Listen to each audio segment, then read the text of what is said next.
Assalamualaikum warahmatullahi wabarakatuh.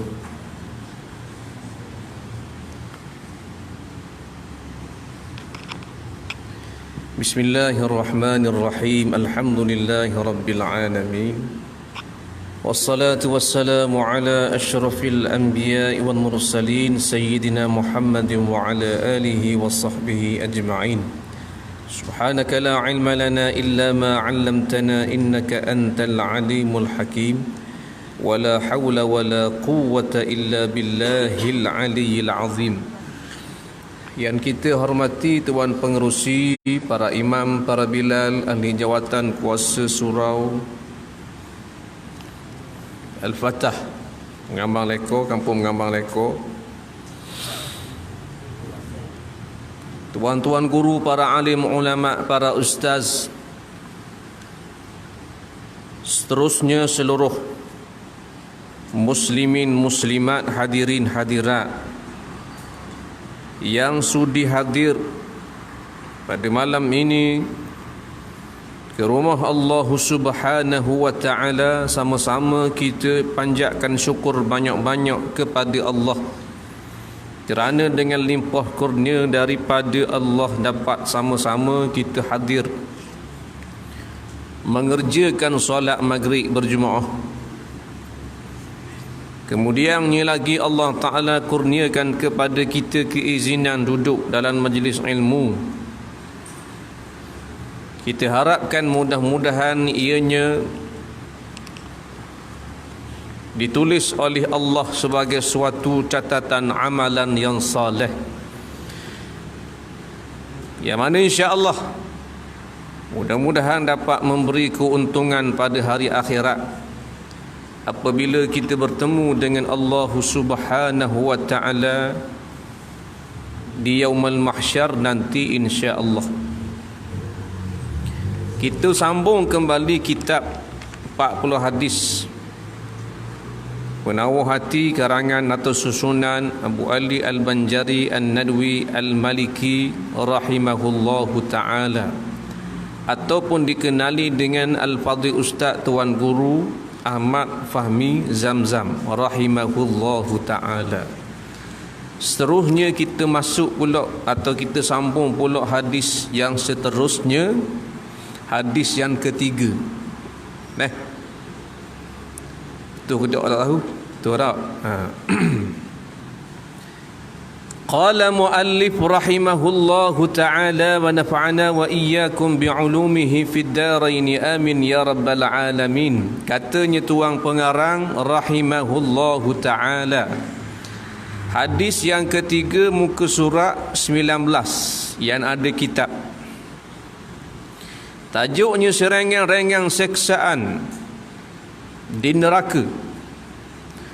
Hadisnya berbunyi anin Nu'man bin Bashir radhiyallahu anhuma qala sami'tu Rasulullah sallallahu alaihi wasallam yaqulu inna ahwana ahli an-nar 'adzaban yawmal qiyamah la rajulun yudha'u fi akhmasi qadamayhi jamratani yaghli minhuma dimaghuhu ma yara anna ahadan ashaddu minhu 'adzaban wa innahu la ahwanuhum 'adzaba. Muttafaqun alaih. Artinya daripada Nu'man bin Bashir radhiyallahu anhuma berkata, aku mendengar Rasulullah sallallahu alaihi wasallam ada bersabda, sesungguhnya serengang-rengang seksaan penghuni neraka pada hari kiamat ialah seseorang yang akan diletakkan di bawah telapak kakinya 2 buah bara api neraka sehingga mendidih dari sebab panas kedua bara api tersebut otak yang ada di dalam kepalanya. Dia tidak mengira bahawa ada orang lain yang lebih dahsyat seksaan daripadanya padahal dialah orang yang paling ringan seksaannya. Hadis riwayat daripada Imam Bukhari dan Muslim.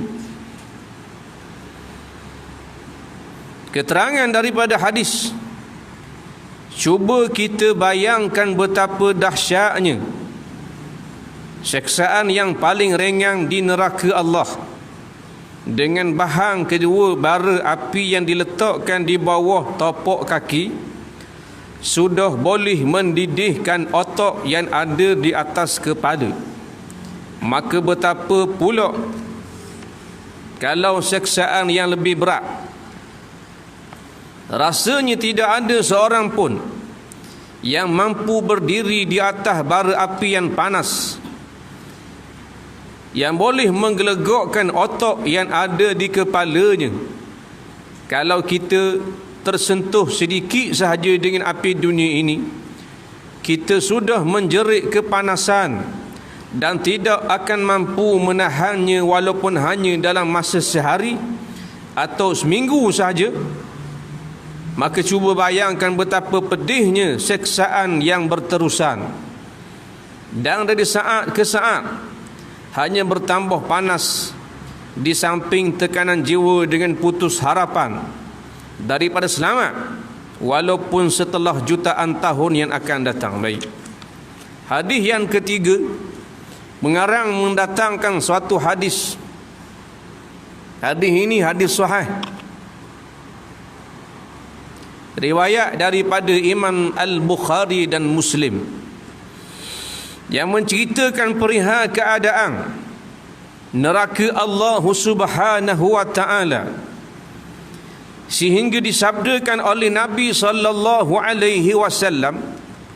Nabi kata, inna ahwana ahlin nar azaban yaumal qiyamah, sesungguhnya hak paling ringan sekali, yakni serengang-rengang seksaan pada hari kiamat dalam neraka gigi, la rajulun yudha'u fi akhmasi qadamaihi jamratan, apabila diletakkan di kedua-dua tapak kakinya itu dua butir bara api neraka. Letak bara, halus je letak bawah tapak kaki. Maka kata Nabi sallallahu alaihi wasallam, yaghli minhuma dimagu, bila letak saja bara api neraka bawah tapak kaki dia, otak dia gelegak. Otak jadi masuk gelegak, geluk otak. Padahal otak duduk atas, bara api duduk bawah tapak kaki. Dia kena-mengena apa pula kaki dia dengan kepala jauh lagi tau. Kalau kita bubuh bara api dunia bawah tapak kaki, dah akan lega otak kita. Panas tapak kaki je. Tapi nak menunjukkan kata Nabi sallallahu alaihi wasallam betapa panasnya api neraka Allah, sehingga kan bara baru buh setuh tapak kaki, maka kepala bahagian atas ni gelegak dah. Bagaimana seksaan yang lebih berat daripada itu?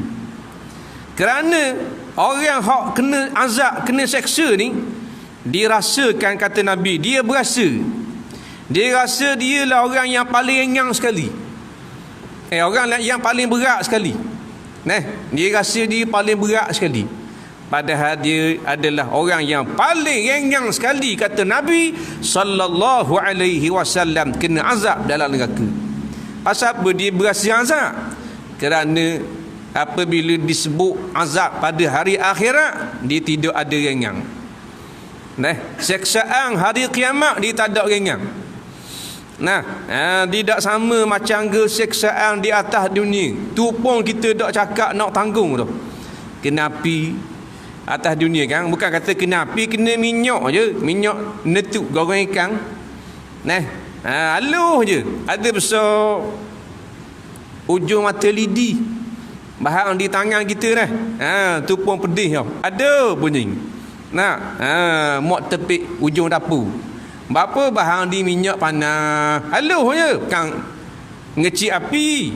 Tu baru minyak panas yang dibakar dengan api dunia, yang hanya kepanasannya 1 juzuk daripada 69 juzuk kepanasan api neraka Allah Subhanahu wa taala. Mana kata kita bukan lawan api ya. Besi tak boleh nak lawan dengan api. Batu di pewaja direbuh. Direbuh besi kan. Lembek kolek-kolek besi. Pasal bukan lawan dengan api. Dah tu besi keras ketung. Besi lawan dengan dahi kita menang besi tau. Dak percaya balik sekarang tu katok. Letung watak dahi. Salah katok 13 jahit. Memang keras besi. Celok dalam api cari boleh jadi pengak jagung, pengak pisang. Apatah lagi kita hak jenis lembek kolek-kolek. Letak dalam api pula Allahu Rabbi ni. Pasal apa Tuhan awak begitu? Kerana kita ini derhaka kepada dia. Allah zalim, tak zalim. Ada orang kata Allah Ta'ala zalim. Nyewak kapi, hidup kapi atas dunia, patutnya azab pula hari akhirat. Allah tidak menzalimi akan manusia, akan hamba-Nya. Batu kata ulama-ulama, kalau kita tengok dengan mata kepala kita, ramai mana bahkan berbondong-bondong orang yang lahir daripada keluarga-keluarga kafir yang tidak Islam, yang masuk Islam. Di Eropah, di Amerika, betul tak? Orang putih, orang yang asal Kristian, bahkan bapak padri masuk Islam. Malah ada. Pasal dia mencari kebenaran. Dan ada juga di kalangan orang Islam yang murtad pasal dia tidak menghargai keimanan. Dia tidak menghargai agama Islam. Dia tak jaga. Maka barang yang kita tak jaga, Allah tarik. Lepas tu kata Imam Ahmad bin Hanbal, hendaklah kita bersyukur kepada Allah Subhanahu wa taala, pertama sekali nikmat agama, nikmat iman, nikmat Islam yang Allah Taala beri, anugerahkan kepada kita. Kena bersyukur ni. Jangan wak sambil lewa dah. Jangan wak sambil lewa ni nikmat agama ni. Nikmat kita duduk dalam Islam ni nikmat besar. Kalau Tuhan tarik balik awal lah kita. Kalau Tuhan tarik bini kita, kita jadi duda boleh tahan kira lagi. Tuhan tarik laki kita, kita jadi janda. Tak apa lagi. Tuhan tarik anak kita, Tuhan buat meniaga kita jadi dak laku, jadi bankrupt, jadi kita jadi sakit. Tak apa lagi. Jangan Allah Ta'ala tarik Islam daripada hidup kita. Dan Tuhan tarik Islam, nikmat beragama, putus utah tangga, cerah tangga daripada diri kita, maka jawabnya kita pada hari akhirat tidak ada keselamatan. Tak ada keselamatan. Jaga molek dah. Kata Imam Ahmad bin Hanbal rahimahullahu ta'ala, bersyukur dengan nikmat iman dan juga Islam. Supaya apa? Kita kena bersyukur ni. Supaya bila kita mati kat gi, sakaratul maut kat gi, tidak dicabut oleh Allah akan agama yang duduk di dalam dada kita. Lagu mana cara nak bersyukur dengan nikmat Islam, nikmat iman? Tanda kita bersyukur dengan nikmat agama yang Tuhan beri kepada kita, kita amalkan agama. Itu tanda bersyukur. Bukan semata-mata alhamdulillah. Tuhan beri ke kita Islam, alhamdulillah lah. Mulut saja. Tapi luar pendek ayah haji. Jadi tak sebagaimana yang diucap alhamdulillah, patut tutup aurat. Alhamdulillah tu lafaz syukur. Diterjemahkan dengan perbuatan. Lagu mana mengucap alhamdulillah, segala puji bagi Allah, tanda aku puji Allah, tanda aku berterima kasih pada Allah. Hak dia suruh buat, aku buat. Itu cara dia. Ini alhamdulillah mulut, tudungnya tak bakal. Alhamdulillah di mulut, tapi hidup dalam keadaan bermacam-macam perkara yang haram dilakukan. Tengok artis-artis kan. Hak duduk atas-atas kan. Alhamdulillah mulut. Padahal dengan todong tak pakai, dengan baju ketat, Dengan nampak tekuk, dengan nampak kopek dua teh. Nah, alhamdulillah menang ni trofi ni. Nah, wakil terbaik, ni pula pelakon terbaik, ni pula macam-macam anugerah yang dilakukan watak-watak yang haram. Bila dapat anugerah, alhamdulillah. Orang panggil bermain-main dengan agama. Nganjing dah pula dengan agama Allah Subhanahu wa ta'ala. Adakah orang seperti ini dinamakan orang yang bersyukur? Tak lah, tak bersyukur. Tanda syukur amal agama dalam diri kita, dalam hidup kita. Agama ni bukan tepek di IC saja, tapi untuk diamalkan. Agama ni kehidupan kita. Agama ni bukan tok guru. Agama ni bukan ulama. Agama ni bukan jubah piyah janggut kan. Agama ni cara hidup kita, tu agama. Yang ni kena kata ulama-ulama berlandaskan agama. Tu agama. Nega cara agama, pakaian cara agama, cakap khabar cara agama, nikah kahwin cara agama, semua agama. Ni agama bahagian nikah kahwin saja. Bahagian uruh mayat saja ikut agama. Bahagian belah mulut ikut agama. Time beranak cari wah khema kedai maiding. Tak apa, kena ikut ni sunnah. Nak belah mulut ni cari Tik Imam Tik Bilal. Minta belah mulut. Tak apa, kena ikut ni sunnah Nabi. Mak pada anak kembar katung. Dah ni sunnah mana pula ni? Sunnah peraung. Jadi nak ikut sunnah Nabi, biar ikut belaka. Dengan pakaian, dengan ibadat, dengan cara hidup, dengan menutup aurat, tu baru sunnah. Ni bagian khema saja ikut sunnah. Tolong tanya ustaz malam ni kau free nak minta tahniah anak. Aduh. Tak apalah, tak ada masalah. Cari tok guru, cari ulama, nak belah mulut. Mudah-mudahan bila anak besar ikut ulama-ulama. Ni mak dah ikut dah ulama. Ayah dah ikut dah ulama-ulama. Ayah surah dah hari. Mari tanya kelek anak nak belah mulut. Lepas tu tak ada lah ayah. Bukan kata ayah duduk sekolah boleh tahan kira. Jauh kau nak terbang mari sini. Duduk pagar besi ayah. Malah ada.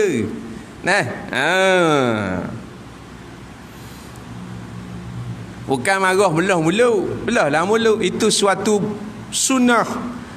Itu sunat. Itu dianjurkan, dapat pahala. Bukan wajib, dapat pahala. Kerana ianya sunat. Tapi hak wajib pasal apa kita tak buat? Yang lebih dituntut di dalam agama. Dan yang terbaik, buat belaka hak wajib pun buat, yang sunat pun kita buat juga terbaik. Banyak dalam hidup kita ni, banyak benda kita tak bersyukur kepada Allah. Kita marah ngak ke budak-budak dah. We hadiah, we pitih seria, we belanja skrin colek. Tak terima kasih kan? Marah kan no. Apa tak terima kasih ke cik mak kau? Kamu terima kasih. Bodoh, kata dengan ayah. Marah ayah anak tak terima kasih ke haji mak belanja aiskrim. Dah ayah pasal apa tak terima kasih kepada Allah Subhanahu wa ta'ala. Terima kasih ke mana pula? Mari surah. Ni tanda kita ucap terima kasih kepada Allah yang memberikan kita nikmat iman, yang memberikan kita nikmat Islam, yang memberi kita nikmat hidup, yang memberi kita bermacam-macam nikmat. Mari rumah dia. Ni tak mari sekarang. Tak cakap nak tepik bila wah panggil. Tak mari sekarang. Tanya tutup surah, suruh buka surah, tanya buka tak mari sekarang. Bahasa beruk. Tapi bukan sini lah, kat lain. Sini bagus. Tanya tutup surah kan. Allah, habis si bangun dalam Facebook ni. Apa tak buka? Bila lagi nak buka? Pasal-pasal kedai-kedai habis buka belaka dah. Ke nak turun bala? Aduh. Bagi cakap. Hamba takut turun bala lah. Apa? Dah. Supermarket buka, kisah buka gitu, mak habis je tunjuk belaka. Dah. Mana sejik surah dak buka? Dah. Bagi awak status Facebook. Betul tak? Berak buka. Dah. Ada 4 orang hari. Dapat kau ni beriak cok. Hak bising bangun apa kau ni? Ni tak boleh bercakap kosong semata-mata. Tapi mesti bertindak dengan perbuatan. Lama dah kan kita cuti dah. Lama dah kita cuti, tak mari sejik, tak mari surat. Lama kita cuti. Mana ada 30-40 tahun tak berlaku sekali. Siapa tutup habis ni sejik-sejik surah-surah ni. Bukan kata 5 waktu dengan Jumaat tak semayang. Mana ada. Tak pernah berlaku. Memang jarang-jarang sangatlah berlaku. 10 tahun, 20 tahun tak berlaku sekali gitu. Tuhan nak uji kita lagu mana. Tutup surah, tutup sejik. Hak boleh pergi sejik dengan surah, Tok Imam Tok Bilal je lah. Tu pun kena malik Tok Bilal saja pergi. Tok Imam tak pergi. Tok Bilal pergi bang je lah. Habis bang pun terbau. Kita pun Allah bila lah. Boleh pergi surah bila, boleh pergi sejik rindunya lah. Bayang duduk atas lambu, rindu ke surah, rindu ke masjid. Bila buka tak mari setarang tu. Tu Tok Bilal marah. Belabang dengan Tok Imam. Itu kata nak mari aku bang juga, tak mari tarang masa datang. Awak lagu mana sakit hati kau Tok Bilal.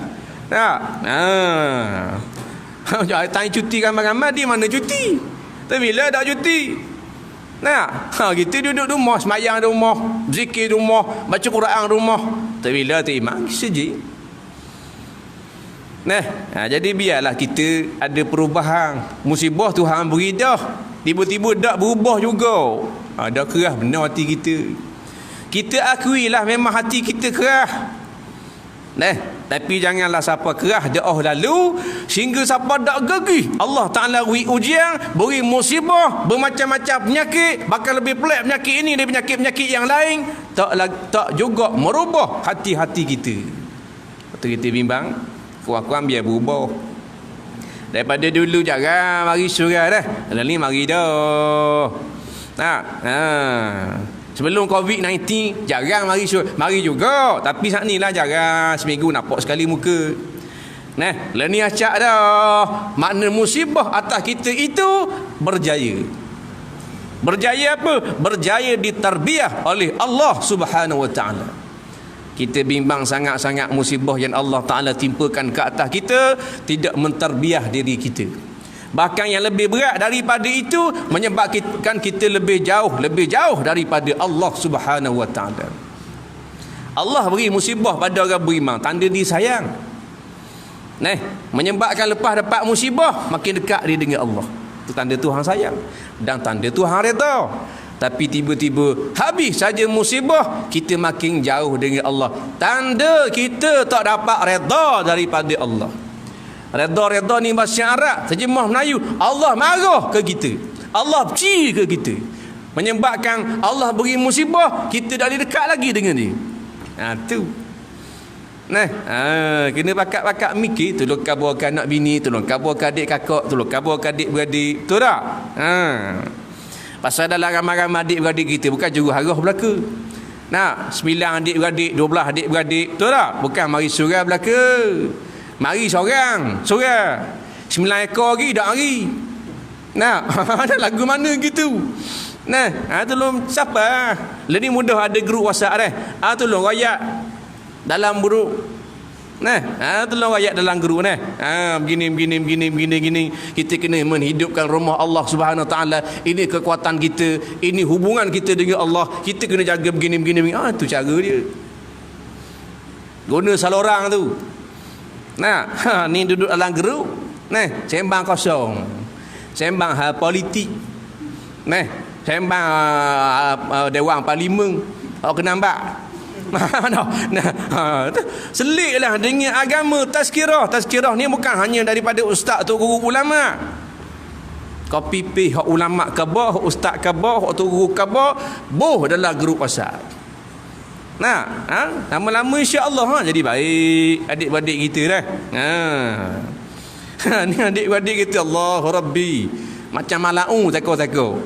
Nah, ni dengan dak pakai tudung, ni dengan luar pendek, ni dengan dak semayang, ni dengan makan harang, ni dengan kawan anak beranak dalam keadaan tak ada kena maghrib, tak kena isya, tak ada kena asar, tak ada kena tangga surau. Dah lagu mana?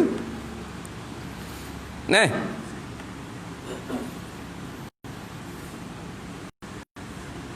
Dia kata tuan pengarang rahimahullahu ta'ala, cuba kita bayangkan betapa dahsyatnya seksaan yang paling ringan berat dah di dalam neraka Allah Subhanahu wa ta'ala. Dengan bahan kedua bara api yang diletak di bawah tapak kaki sudah boleh mendidihkan otak yang ada di atas kepala. Maka betapa pula kalau seksaan yang lebih berat. Macam mana seksaan yang lebih berat? Rasa-rasanya tak tertanggung lah. Nampak? Yang disula, yang dirodok dengan kata-kata besi. Dalam neraka tu bukan kena bakar semata-mata. Nak kena campur dalam neraka, lepas tu kena bakar guli batin. Dah. Dia ada seksaan azab demi azab demi azab. Bukan bakar bodoh gitu kan? Kena sula. Dalam neraka tu kena sula. Malaikat Zabaniyah ambil rata besi daripada neraka, rodok kat dubu, rodok kat berak. Tembus kat lubang hidung. Nabi kata tembus kat lubang hidung dan tembus kat mulut ni. Lalu ditarik dalam keadaan yang kasar. Malaikat memang kasar. Zabaniyah, penjaga neraka, dah kan lemah lembut. Dah kan lembek golek-golek macam saja. Memang gagah. Kacang punya. Senjah dalam keadaan ngasau dalam neraka dan diheret. Dihayung sekuat-kuatnya Allahu Rabbi. Kalau seksaan dibuat seperti itu di atas dunia, akan bertemu dengan kematian. Ada naktah. Seksa atas dunia kena suluh, kena katok, kena bakar atas dunia kan. Akhir mati tau. Mati ya. Tapi sayangnya seksaan di dalam neraka tidak ada naktah. Tidak bertemu dengan penakhiran. Kena seksa. Bahkan hari ini azab lebih azab daripada kemarin. Dan esok lebih azab daripada hari ini. Azab sama. Azab Allahu Rabbi. Ni. Hanya yang berhati lembut, hanya yang berakal sahaja akan mengambil iktibar cerita-cerita neraka.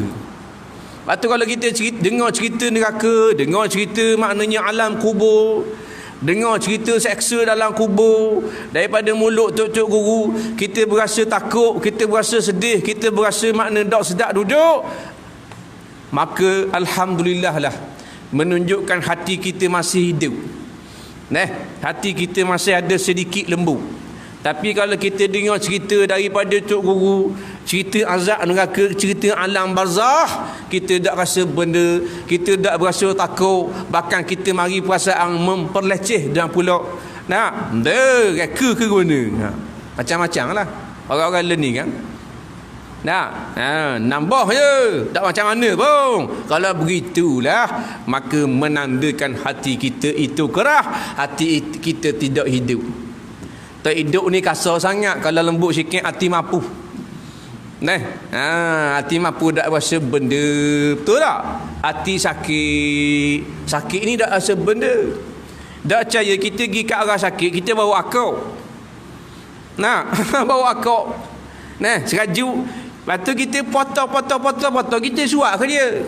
Makan, ya ji, akau aing. Beli di nuah, kapal laut. Banyak jenggong beratu. Makan. Hak sakit ni makan akau. Kita kata mana sedap tau. Dia kata mana tahu. Akak manis letih dia kata tahu. Mana dia sakit ke tu? Kalau dia tak sakit, mesti dia kata, wah manis. Dah mana tahu? Sakit. Makan nasi, tak rasa benda, minum air, tak rasa benda, habis. Tahu pula ke pasal apa? Sakit. Sensor dia punah. Lidah dia tak rasa benda, sakit. Tengok demam. Demam lalu makan tau. Tak lalu makan, demam. Bau nasi ayam dah habis, bau nasi kambing dah habis, bau nasi arak dah habis. Nasi lauk kepala gajah dah habis. Pasal sakit. Tapi kalau tak sakit habis tau. Kalau tak sakit habisnya panambon nambah. Jelak ngebuyu-buyu. Kalau tak sakit, kalau sakit dah habis semua makan, dak lalu tu. Maka begitulah kalau hati-hati yang sakit apabila diberi tazkirah tentang azab, pengkhabaran seksaan daripada neraka, daripada Quran dan hadis, tak rasa benda menunjukkan hati-hati kita sakit. Hati sakit itu. Jadi bila sakit nak buat guna? Nak berubat buat pergi hospital, buat pergi klinik lah. Bila sakit, buat jumpa dengan doktor lah. Maka doktor hati penyakit dalaman adalah ulama-ulama, tok-tok guru. Hospital dia bernama surau masjid, tempat-tempat halaman-halaman tazkirah ataupun majlis-majlis ilmu. Itulah tempat rawatan orang yang sakit dalaman, sakit hati. Tempat dia. Tapi kita pandai tau. Demam pergi klinik, gatal pergi hospital. Cari obat yang terbaik. Tapi pasal apa kita tidak benar ke akhirat? Kita tidak berubat diri kita sendiri. Patut kena berubat. Duduk congok atas tangga. Mana Cik Mak? Nampak tak ada mu, nampak mana? Aku ni guna sudah ni, guna kira ni, guna budak. Inilah tak berapa nak ke akhirat. Tak berapa nak semayang, tak berapa nak mari surga, nak berubat di mana Orang cerdik pergi surah pergi sejik duduk dalam majlis ilmu insya-Allah dia berubat sikit. Dosa belaka tak ada orang daripada kecil sampai ke besar dak je buat dosa. Siapa dia? Nabi Rasul je. Kita dengan dosa-dosa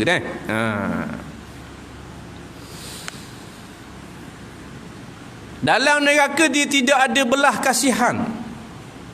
Tapi nolong lagu mana pun, nangis air mata darah, dia tidak ada belas kasihan. Kerana jenis malaikat Allah Ta'ala cipta penjaga neraka, dia tidak ada rasa kesiang, dia tidak ada senyum, dia tidak ada nyaknya. Malaikat Malik tak ada nyaknya. Malaikat Zamaniyah tak ada. Kau katak dalam neraka tu. Ahli neraka kata, ada tolonglah. Tak ada. Malaikat kata, sakit tau. Sakit sungguh. Allah nyaknya. Ada.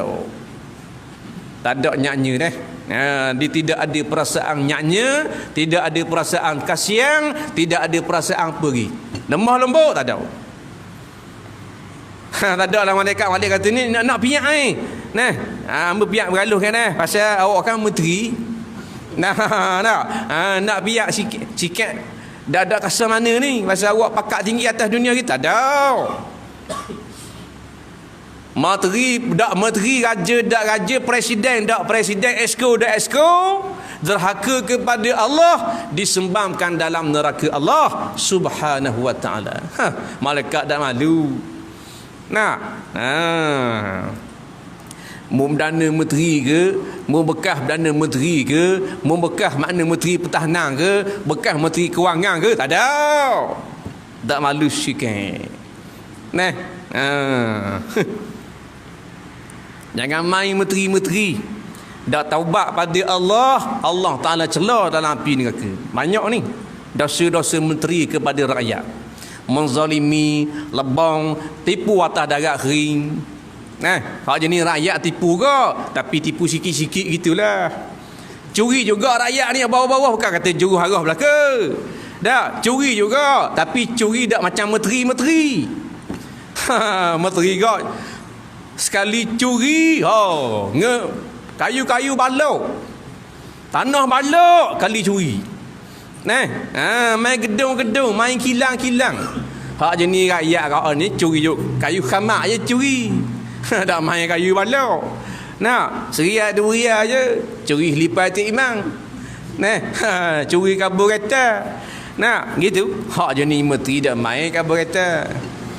Betul tak? Sonlak situ, tipu sini, lebong situ, kecing sini, batu kena taubat pada Allah.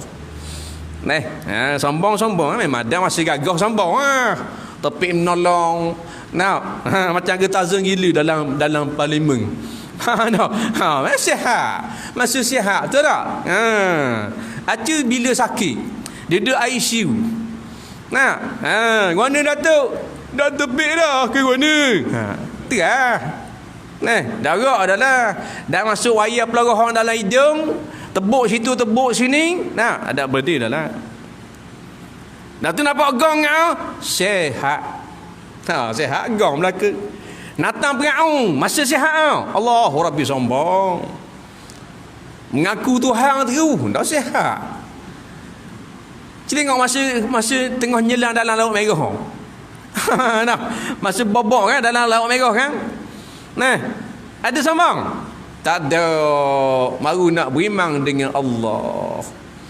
Tak ada dah. Masa kepik baru nak tawaduk, masa kepik baru nak beriman, masa kepik baru nak takwa. Tak ada. Maka kata tuang pengarang rahimahullahu ta'ala, kalau kita tersentuh sedikit sahaja dengan api dunia ini, kita sudah menjerit kepanasan dan kita tidak akan mampu menahannya walaupun hanya dalam masa sehari atau seminggu. Memang main api mana tahan. Dah duduk dalam api seminggu, seminit dah tahan dah. Tu jenis manusia. Cuba bayangkan betapa pedihnya siksaan yang berterusan dari saat ke saat, hanya bertambah panah di samping tekanan jiwa dengan putus harapan daripada selamat walaupun setelah jutaan tahun yang akan datang. Antara siksaan dalam neraka Allah, kata ulama-ulama, siksaan tekanan jiwa. Hak bagian luaran, hak bagian dalamang ni. Pasal apa? Tekanan jiwa, tertekan sangat-sangat kerana berputus asa, tidak ada lagi jalan keluar. Bagi nak keluar. Kalau duduk dalam je, tak butuh harapan lagi. Pasal apa? Pasal 3 tahun je duduk dalam, 20 tahun duduk dalam. Lama dah tu 20 tahun. Tapi akan keluar lepas 20 tahun. Tapi dalam neraka Allah tidak ada lagi tempat untuk keluar. Yang keluar orang yang ada iman. Orang Islam derhaka pada Allah, duduk dalam neraka. Tapi keluar juga akhirnya. Yang kata putus asa kerana telah dikatakan bagi ahli neraka ini tak akan keluar sampai bila-bila. Siapa dia? Golongan mana yang duduk dalam neraka sampai bila-bila? Puak-puak kafir. Orang kafir. Orang beriman jahat tara mana pun, ada iman, ada akidah, walau besar zarrah. Kena bakar ribuan tahun, akhirnya akan keluar juga. Pasal apa? Mahanya iman yang duduk dalam dada. Haluh je iman dia. Duduk dalam neraka tu nampak kelip. Dalam neraka ni gelap. Ia bukan cerah macam api dunia. Api neraka ni warna hitam. Jangan kita bayang duduk dalam keadaan cerah api. Bukan. Itu api dunia pada. Api akhirat, api neraka gelap. Tak nampak. Maka nampak gelik. Macam dia orang panggil kunang macam dia. Tengah malam kan. Aluh je nampak kilap. Begitulah keimanan seseorang kepada Allah. Haluh saja. Mujud dak acur, mujud dak batal. Kerana dia jaga iman di masa atas dunia. Tidak membatalkan iman. Dia curi, dia merapak, dia jahat, dia berzina begitu begini, tapi tak syirik pada Allah. Tak gugur akidah dia, tak rasa akidah dia. Kalau orang tanya dia hukum Allah lagu mana? Hukum Allah kena buat, tak baik, tak buat. Daripada Quran tu kan. Tapi dalam kocek penuh nama mereka. Itu dah sib-sib tu dah. Tapi keimanan ni tidak hancur, tidak tercerai tanggal. Kerana orang mina agak, dia beriman tak? Beriman. Datuk mina agak, dia melakukan dosa besar, kata ulama-ulama. Akidahnya tidak gugur, keimanannya tidak gugur, tapi keimanannya akan gugur. Dia akan jadi murtad sekiranya dia kata arak itu adalah halal. Tak minum dia kata, tapi dia kata arak boleh minum, asal jangan mabuk sudah. Dia kata halal. Tak minum, suruh minum tak boleh, tak baik.